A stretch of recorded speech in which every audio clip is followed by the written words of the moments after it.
The first day passed. There was a major battle nearby, and a number of wounded were brought back to the camp. The dead soldiers were replaced by others, and life went on. Death doesn't change anything, the boy thought. You could have died later on, a soldier said to the body of one of his companions. You could have died after peace had been declared. But in any case, you were going to die. At the end of the day, the boy went looking for the alchemist who had taken his falcon out into the desert.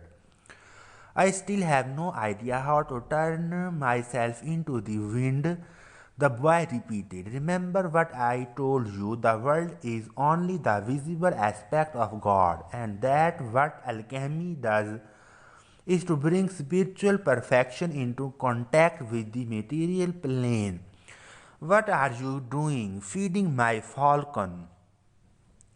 If I am not able to turn myself into the wind, we are going to die, the boy said. Why feed your falcon? You are the one who may die, the alchemist said. I already know how to turn myself into the wind.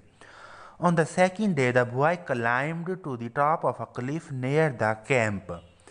The sentinels allowed him to go. They had already heard about the sorcerer who could turn himself into the wind, and they didn't want to go near him. In any case, the desert was impassable.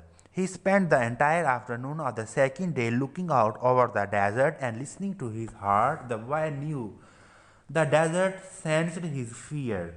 They both spoke the same language. On the third day, the chief met with his officers. He called the alchemist to the meeting and said, Let's go see the boy who turns himself into the wind. Let's, the alchemist answered. The boy took them to the cliff where he had been on the previous day. He told them all to be seated. It's going to take a while, the boy said. We are in no hurry, the chief answered. We are men of the desert. The boy looked out at the horizon. There were mountains in the distance, and there were dunes, rocks, and plants that insisted on living where survival seemed impossible. There was the desert that he had wandered for so many months. Despite all that time, he knew only a small part of it. Within that small part, he had found an Englishman, caravans, tribal wars, and an oasis with 50,000 palm trees and 300 wells. What do you want here today? The desert asked him.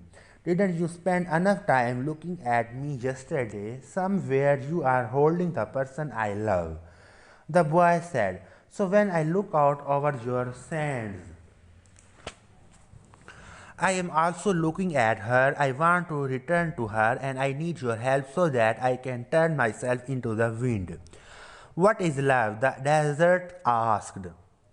Love is the falcon's flight over your sands, because for him you are a green field from which he always returns with game. He knows your rocks, your dunes, and your mountains, and you are generous to him. The falcon's beak carries bites of me myself, the desert said.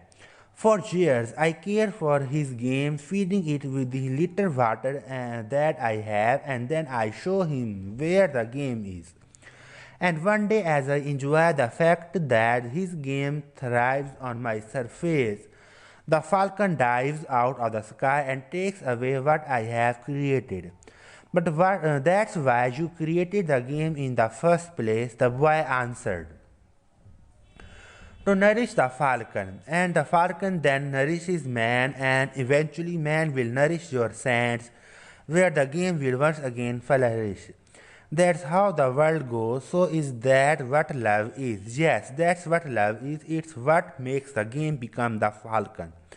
The falcon become man, and man in his turn the desert. It's what turns lead into gold and makes the gold return to the earth. I don't understand why you are talking about the desert said.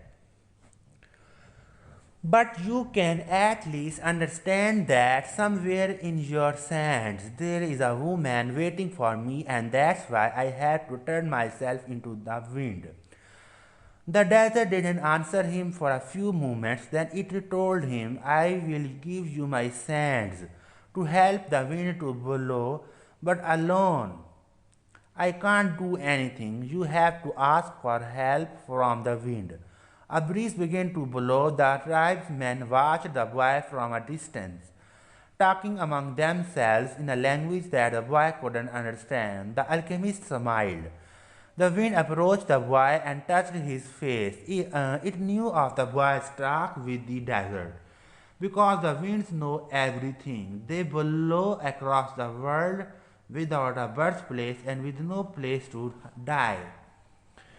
Help me, the boy said. One day you carried the voice of my loved one to me, who taught you to speak the language of the desert and the wind. My heart, the boy answered. The wind has many names in that part of the world. It was called the Sirocco because it brought moisture from the oceans to the east in the distant land the boy came from. They called it the Levanter because they believed that it brought with it the sands of the desert and that the screams of the Moorish wars.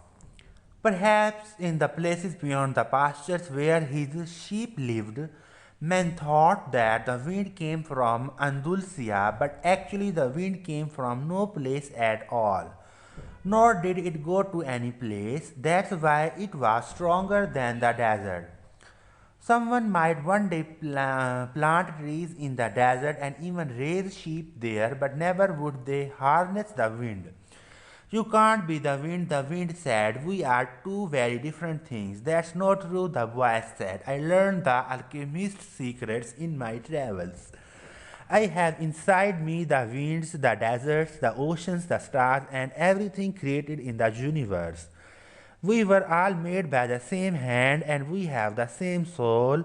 I want to be like you, able to reach every corner of the world across the seas, below away the sands that cover my treasure and carry the voice of the woman I love. I heard what you were talking about the other day with the alchemist, the wind said. He said that everything has its own destiny, but people can't turn themselves into the wind. Just teach me how to be the wind for a few moments, the boy said. You and I can talk about the limitless possibilities of people and the wind. Just teach me to be the wind for a few moments, the boy said, so you and I can talk about the limitless possibilities of people and the winds. The wind's curiosity was aroused, something that had never happened before. It wanted to talk about those things, but it didn't know how to turn a man into the wind. And look how many things the wind already knew how to do. It created deserts, sank ships, felled entire forests, and blew through cities filled with music and strange noises. It felt that it had no limits, yet there was a voice saying that there was other things the wind should be able to do. This is what we call love, the boy said, seeing that the wind was close to granting what he requested. When you are loved, you can do anything in creation. When you are loved, there's no need at all to understand what's happening because everything happens within you, and you even men can turn themselves into the wind as long as the wind helps, of course.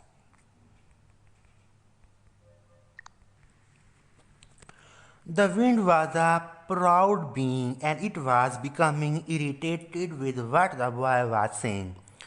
It commented to blow harder, raising the desert sands, but finally it had to recognize that even making its way around the world, It didn't know how to turn a man into the wind, and it knew nothing about love. In my travels around the world, I have often seen people speaking of love and looking toward the humans. The wind said, furious at having to acknowledge its own limitations. Maybe it's better to ask human. Well, then help me do that, the boy said. Fill this place with a sandstorm so strong that it blots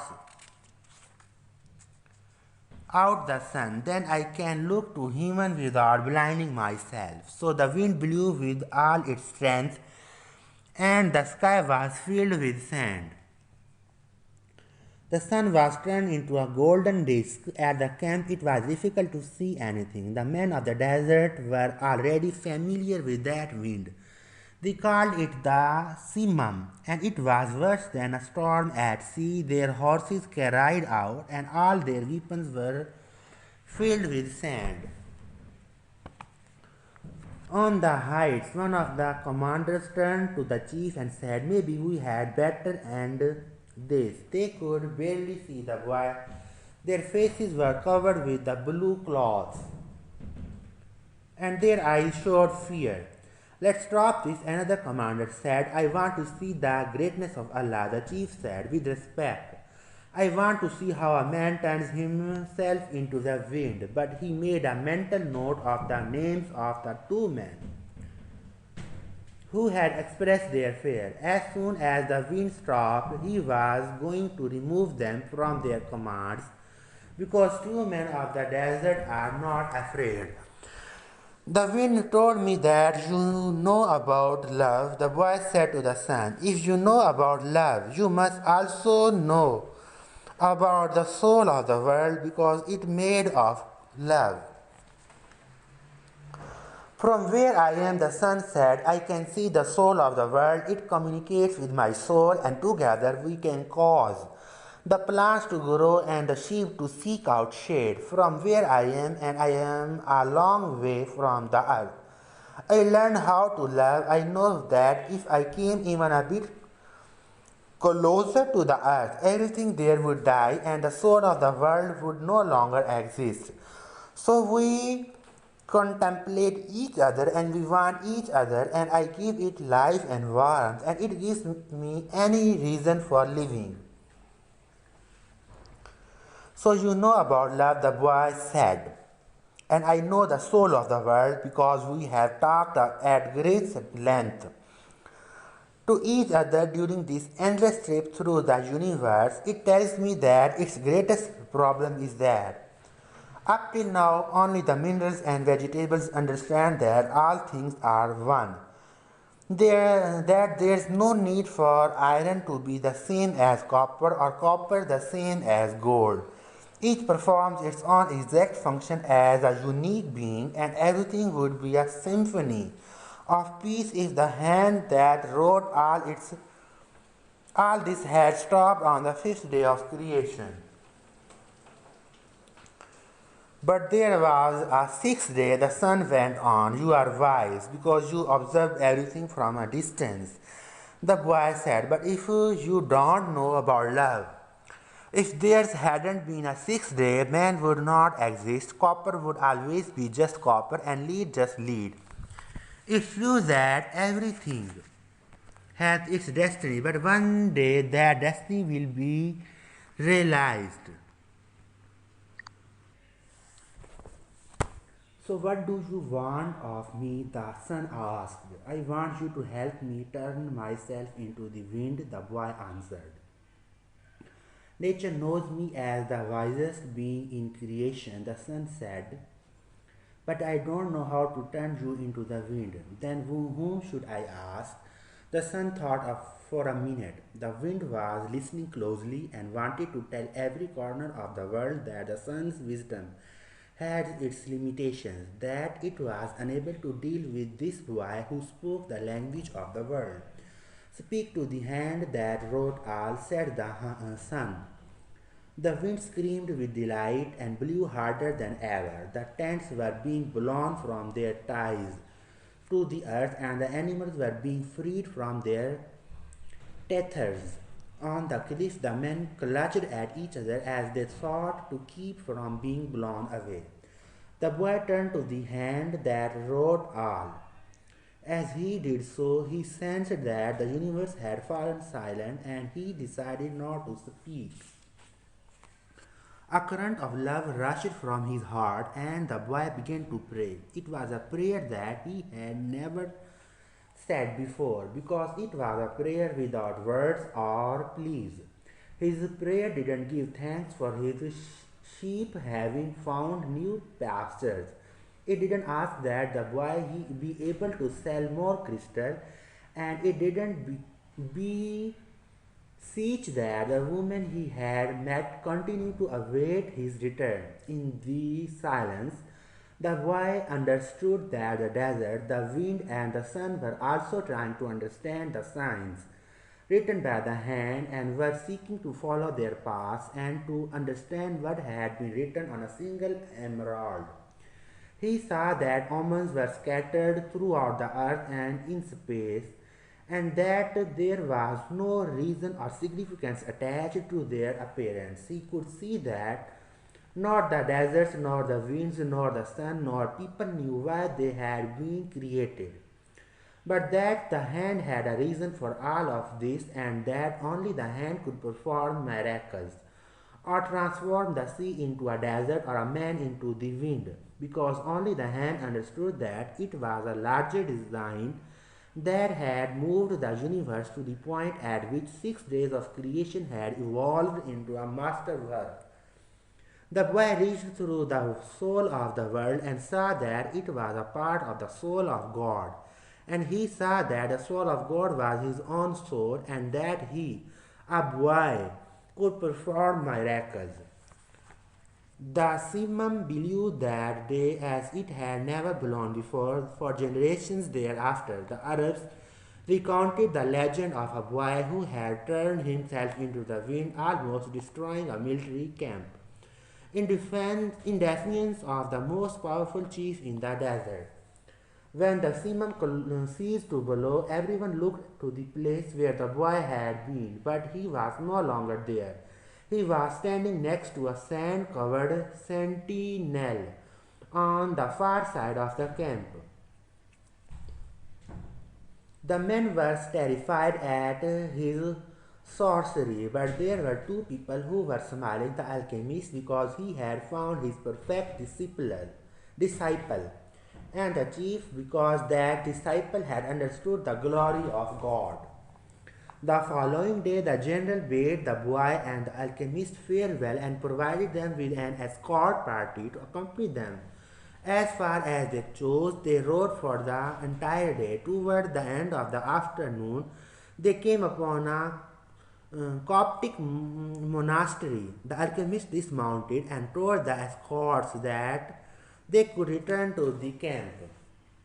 From here on, you will be alone, the alchemist said. You are only 3 hours from the pyramids. Thank you, said the boy. You taught me the language of the world. I only invoked what you already knew. The alchemist knocked on the gate of the monastery. A monk dressed in black came to the gates. They spoke for a few minutes in the Coptic tongue, and the alchemist bade the boy enter. I asked him to let me use the kitchen for a while. The alchemist smiled. They went to the kitchen at the back of the monastery. The alchemist lighted the fire, and the monk brought him some lead, which the alchemist placed in an iron pan. When the lead had become liquid, the alchemist took from his pouch the strange yellow egg. He scraped from it a silver as thin as a hair, wrapped it in wax, and added it to the pan in which the lead had melted. The mixture took on a reddish color, almost the color of blood. The alchemist removed the pan from the fire and set it aside to cool, and he did so. He talked with the monk about the tribal wars. I think they are going to last for a long time, he said to the monk. The monk was irritated. The caravans had been stopped at Giza for some time, waiting for the wars to end.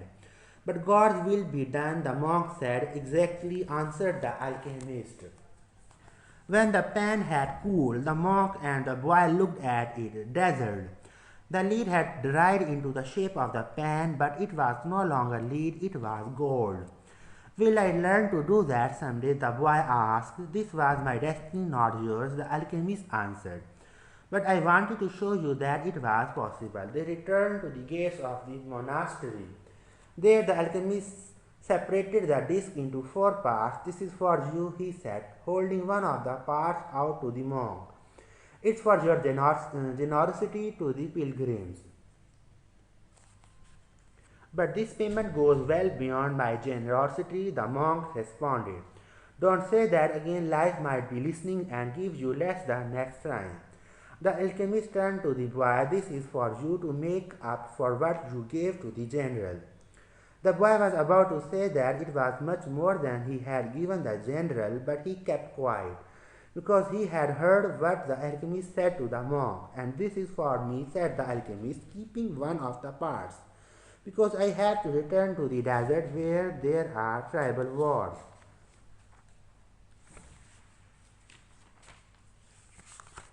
He took the 4th part and handed it to the monk. This is for the boy if he ever needs it. But I am going in search of my treasure, the boy said. I am very close to it now, and I am certain you will find it, the alchemist said. Then why this? Because you have already lost your savings twice, once to the thief and once to the general. I am an old superstitious Arab and I believe in our proverbs. There's one that says everything that happens once can never happen again. But everything that happens twice will surely happen a third time. They mounted their horses. I want to tell you a story about dreams, said the alchemist. The boy brought his horse closer. In ancient Rome, at the time of Emperor Tiberius, there lived a good man who had 2 sons. One was in the military and had been sent to the most distant regions of the empire. The other son was a poet and delighted all of Rome with his beautiful verses. One night the father had a dream. An angel appeared to him and told him that the words of one of his sons would be learned and repeated throughout the world for all generations to come. The father awoke from his dream grateful and crying because his life was generous and had revealed to him something any father would be proud to know. Shortly thereafter, the father died as he tried to save a child who was about to be crushed by the wheels of chariot. Since he had lived his entire life in a manner that was correct and fair, he went directly to heaven. Here he met the angel that had appeared in his dream. You were always a good man, the angel said to him. You lived your life in a loving way and died with dignity. I can now grant you any wish you desire. Life was good to me, the man said. When you appeared in my dream, I felt that all my efforts had been rewarded because my son's poems will be read by men for generations to come. I don't want anything for myself, but any father would be proud of the fame achieved by one whom he had cared for a child and educated as he grew up. Sometime in the distant future, I would like to see my son's words. The angel touched the man's shoulder, and they were both projected far into the future. They were in an immense setting, surrounded by thousands of people speaking a strange language. The man wept with happiness. I knew that my son's poems were immortal, he said to the angel through his tears. Can you please tell me which of my son's poems these people are repeating? The angel came closer to the man and, with tenderness, led him to a bench nearby where they sat down. The verses of your son, who was a poet, were very popular in Rome, the angel said. Everyone loved them and enjoyed them, but when the reign of Tiberius ended, his poems were forgotten. The words you are hearing now are those of your son in the military. The man looked at the angel in surprise. Your son went to serve at a distant place and became a centurion. He was good, just and good. One afternoon, one of his servants fell ill, and it appeared that he would die. Joseph had heard of a Rabbi who was able to cure illness, and he rode out for days and days in search of this man. Along the way, he learned that the man he was seeking was the Son of God. He met others who had been cured by him, and they instructed your son in the man's teachings. And so, despite the fact that he was a Roman centurion, he converted to their faith. Shortly thereafter, he reached to the place where the man he was looking for was visiting. He told the man that one of his servants was gravely ill, and the rabbi made ready to go to his house with him. But the centurion was a man of faith, and looking into the eyes of the rabbi, he knew that he was surely in the presence of the Son of God. And this is what your son did. The angel told the man, these are the words he said to the rabbi at the point, and they were never been forgotten. My Lord, I am not worthy that you should come under my roof, but only speak a word, and my servant will be healed. The alchemist said, no matter what he does, every person on earth plays a central role in the history of the world, and normally he doesn't know it. The boy smiled. He had never imagined that questions about life would be such importance to a shepherd. Goodbye, the alchemist said. Goodbye, said the boy. The boy rode along through the desert for several hours, listening avidly to what his heart had to say. It was his heart that would tell him where his treasure was hidden. Where your treasure is, there also will be your heart, the alchemist had told him. But his heart was speaking of other things with pride. It told the story of a shepherd who had left his flock to follow a dream he had on two different occasions. It told of destiny and of the many men who had wandered in search of distant lands, or beautiful women confronting the people of their times with their preconceived notions. It spoke of journeys, discoveries, books, and change. And he was about to climb yet another dune. His heart whispered, be aware of the place where you are brought to tears. That's where I am, and that's where your treasure is. The boy climbed the dune slowly. A full moon rose again in the starry sky. It had been a month since he had set forth from the oasis. The moonlight cast shadows through the dunes, creating the appearance of a rolling scene. It reminded the boy of the day when that horse had reared in the desert, and he had come to know the alchemist. And the moon fell on the desert silence and on a man's journey in search of a treasure. When he reached the top of the dune, his heart leaped. There, illuminated by the light of the moon and the brightness of the desert, stood the solemn and majestic pyramids of Egypt. The boy fell into his knees and wept. He thanked God for making him believe in his destiny and for leading him to meet a king, a merchant, an Englishman, and an alchemist. And above all of his having met a woman of the desert who had told him that love would never keep a man from his destiny. If he wanted to, he could now return to the oasis, go back to Fatima, and live his life as a simple shepherd. After all, the alchemist continued to live in the desert, even though he understood the language of the world and knew how to transform lead into gold. He didn't need to demonstrate his science and art to anyone. The boy told himself that on the way toward realizing his own destiny, he had learned all he needed to know and had experienced everything he might have dreamed of. But here he was at the point of finding his treasure, and he reminded himself that no project is completed until its objective has been achieved. The boy looked at the sands around him and saw that there, where his heart had fallen, a scarred beetle was scuttling through the sand. During his time in the desert, he had learned that in Egypt the The scarab beetles are symbol of God. Another omen, the boy began to dig into Dune. As he did so, he thought of what the crystal merchant had once said, that anyone could build a pyramid in his backyard. The boy could see now that he couldn't do so if he placed stone upon stone for the rest of his life. Throughout the night, the boy dug at the place he had chosen. He found nothing. He felt weighted down by the centuries of time since the pyramids had been built. But he didn't stop. He struggled to continue digging as he fought the wind, which often blew the sand back into the excavation. His hands were abraded and exhausted, but he listened to his heart. It had told him to dig where his heart.